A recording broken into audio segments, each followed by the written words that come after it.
a lot of you people out there don't understand.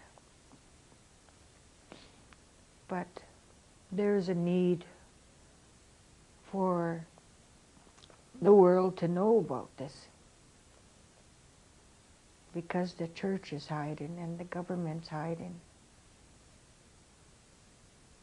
There is a lot of people that died in those places. When the Lord your God brings you into the land you are entering to possess, and drives out before you many nations, and you have defeated them, then you must destroy them totally. Make no treaty with them, and show them no mercy. Do not allow any of them to live. This is what you are to do to them. Break down their altars, smash their sacred stones, cut down their trees, and burn them in the fire. For you are a people chosen by the Lord over all others on the face of the earth.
When God is on our side, we can commit any crime. We're absolved individually from that crime by believing that we have a higher sanction.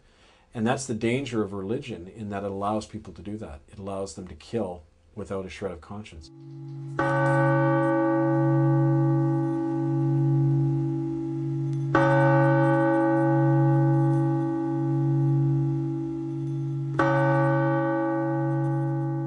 The church knows where our children are buried.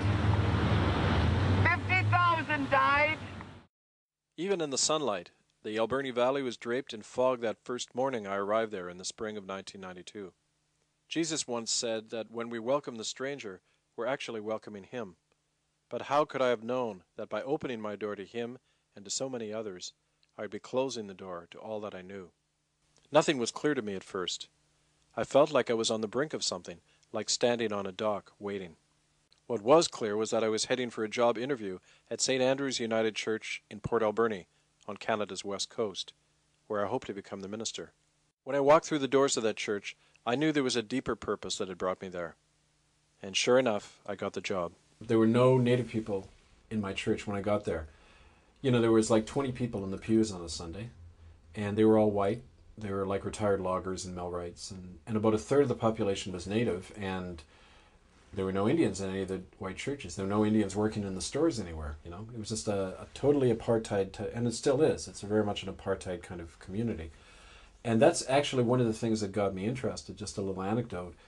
When I went up at the end of the first service, I went up to the chair of my board and I said, you know, Fred, it's kind of odd there aren't any Indians around, you know, like, where are they all? And he got really defensive, and he said, well, they keep to themselves, we keep to ourselves, and everybody likes it that way. And so when I went out to I got called out to the local Seychat Reserve to conduct a wedding a few weeks later. I asked a man who I was marrying, Danny Gus, his name was.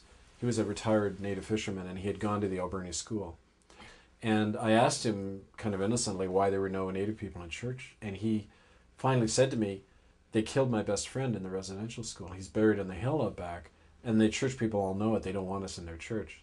So it's kind of like right away, bang, it was in my face, this reality. these two worlds living side by side, not just native and white, but kind of an official world, the official history, and then the unofficial buried history.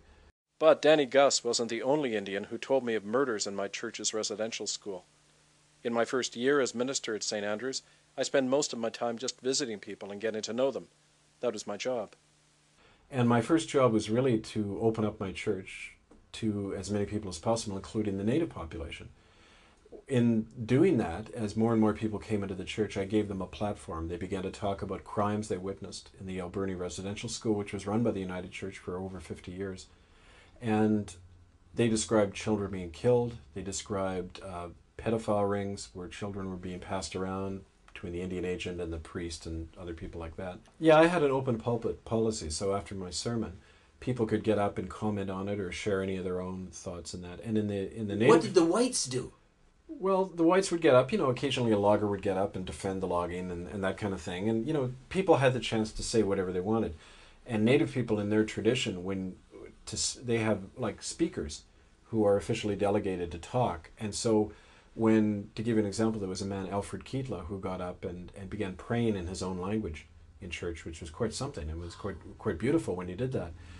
But then as speaker, he began to talk about other things, and other people who got up would then share stories of children being murdered in the Alberni Residential School. That was later confirmed by a woman called Harriet Nahani, who actually witnessed a murder of a little girl by the principal of the Alberni School in 1946. Well, this fellow who Harriet claims killed a little girl called Maisie Shaw, his name was Alfred Caldwell, and his daughter was right in the congregation. She was part of the old guard of my church. Did you believe it?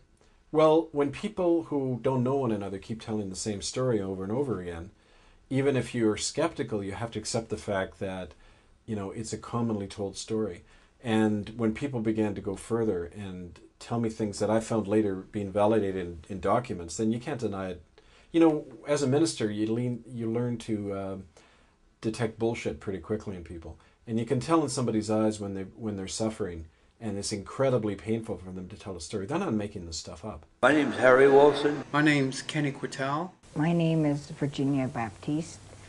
I'm from the Osuyas Indian Band in Oliver, BC. My name is Harry Lucas. I'm actually 64 years old. My name is Tsibayut from the House of Tsibayut of Achida. My name is Nangkaiska. I come from the people of Haida Gwaii. My English name is Douglas Wilson. In academic circles, I'm known as Dr. Douglas Wilson. I went to Port Alberni Residential School, 1959 to 1970. I went to the residential school in Cranbrook, BC. My first year was 1955. I went until 1963. I'm a survivor of the Edmonton Indian Residential School.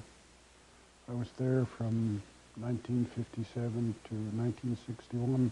At age 5, I was kidnapped by terrorists in a gunboat. The RCMP had this gunboat. It was a RCMP boat with a gun mounted on it to gather children from villages. We were segregated right from the day one. I remember in September we were all on a beach and we were all given numbers. When I first got to school in Cranbrook, we were all given a number. My number was 54, and my underwear, my socks, my uniform, my towels, everything that I had a number. It was 54 on there.